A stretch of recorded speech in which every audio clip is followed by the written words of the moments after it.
Australian Prime Minister Scott Morrison has announced plans for a nuclear submarine base on the country's east coast.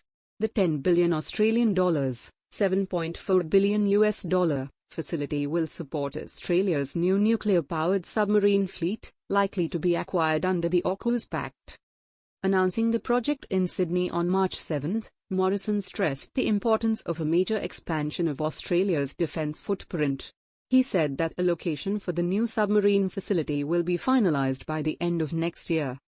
The Australian government chose the three East Coast sites, Newcastle and Port Kembla in New South Wales, and Brisbane, Queensland's capital, after reviewing 19 options.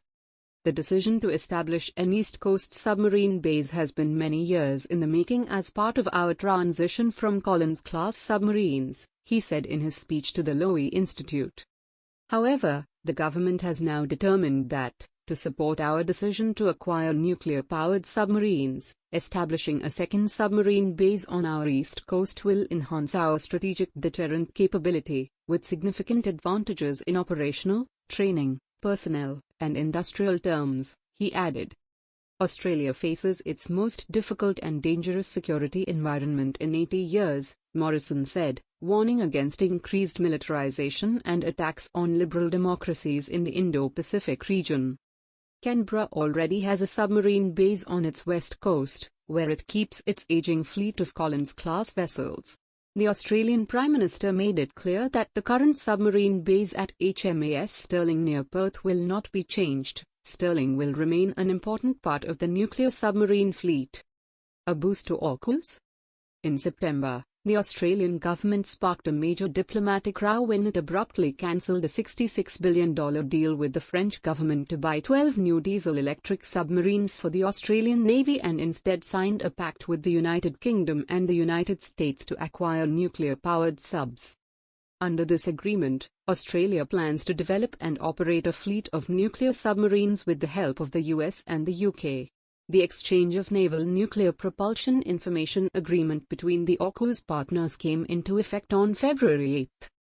This landmark agreement is the first time since 1958 that the US has allowed access to this information. It gives Australia the training and the information sharing that we need to build a nuclear-powered submarine capability here, Morrison says. However, there has been no update on whether Australia will build its submarine fleet on a British or American design. Last year, the government stated that it will conduct an 18-month evaluation before agreeing to purchase either the US Virginia-class or UK Astute-class submarines. Defence Minister Peter Dutton told the Australian Broadcasting Corporation on March 6 that the decision on the design would be made within the next couple of months. However, Prime Minister Morrison has refuted this, saying that no decision will be taken before the upcoming federal election. The process isn't just about deciding the technology and boat option we go forward with. There's a whole series of things that have to take place after that. We don't anticipate that it should be done before the election. It won't be done in that time frame, Morrison said. He also suggested that the new facility would allow nuclear-powered submarines from the United States and the United Kingdom to visit on a regular basis. A nuclear-powered submarine is capable of operating at high speeds and can complete the same transit a day faster than a diesel boat can. It also has more storage than a conventional submarine because of its larger displacement and can stay on patrol for a considerably longer duration.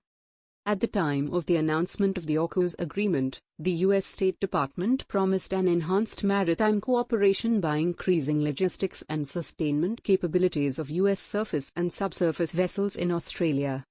Meanwhile, UK government officials previously told The Times that the Royal Navy's nuclear attack boats could receive maintenance in Australia under the provisions of the new US-UK-Australian Submarine Pact. In November 2021, a Royal Navy nuclear-powered submarine made a port visit to Perth, demonstrating the UK's commitment to the region. Given the increasing importance of the Indo-Pacific region, the US and European countries are striving to deepen their engagement with the regional powers. It wouldn't be surprising if attack submarines from the Royal Australian Navy, United States Navy, and the Royal Navy all embarked from the same base in the coming years. Moreover, The United States has increased its footprint in the Indo-Pacific region in recent months. Given Australia's geostrategic location, a new facility would be a significant advantage in confronting any Chinese incursions in the region. Government faces opposition's wrath. The announcement of the facility comes as Morrison is purportedly trying to bolster his national security credentials prior to the May elections. In opinion polls, the Prime Minister's centre-right Liberal National Coalition is far behind the opposition Labour Party. Former Prime Minister Malcolm Turnbull criticised the decision to build a new submarine base, stating that purchasing nuclear-powered submarines would be the worst thing Australia could do in the context of escalating global tensions. Turnbull claimed that the AUKUS deal had jeopardized Australia's national security, particularly in light of the escalating instability in Europe, and that it amounted to an abandonment of sovereignty. It's going to result in us having nuclear submarines, if it ever comes to pass, that we not only can't build, can't maintain, and will not be able to operate on our own, he told ABC Radio. It's exactly the worst thing that we should be doing in the face of the threats we face. Meanwhile, Morrison said tensions across Europe after the Russian invasion of Ukraine highlighted the higher threat perceptions for Australia. It highlights the threat of autocracies, and why we need greater capabilities, but I think all of those points were driving the forces of AUKUS before these events took place, and it continues to carry it. While opposition leader Anthony Albanese supports nuclear-powered submarines, he has yet to understand how the submarine industry in Adelaide, South Australia's capital, will be impacted. There were immediate job losses there, and I couldn't find Adelaide anywhere in the announcement, but we have not received the courtesy of a briefing in advance, so therefore, I'm not going to sign off automatically on that detail, he told Adelaide radio station 5R.